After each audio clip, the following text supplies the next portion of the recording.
motion of no confidence against the president. What is your take on that? If they propose a motion of no confidence, it means they then are out of the GNU.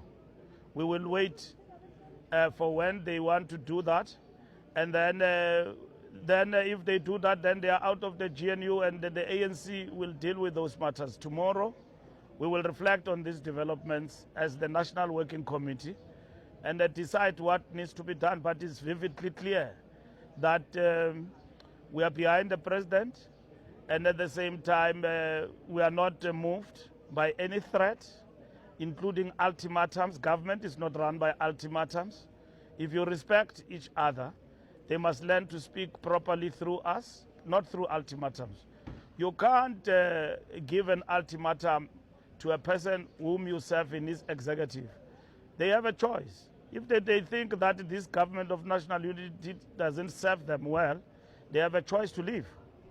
So they have a choice to stay.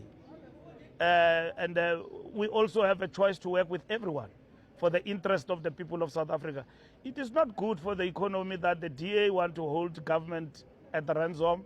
At all time when there is a difference, they threaten with walking away. It's a blackmail. You can't run a relationship on the basis of blackmail. And you need to respect your partner. Here we are not being respected. Every time there is a point of difference, they threatened to go. There will be differences in this government of national unity because we did not come here as like-minded political parties.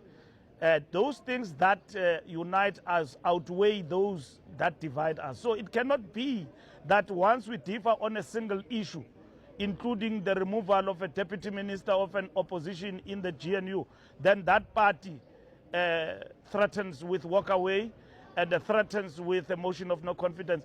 Government is not run in that way.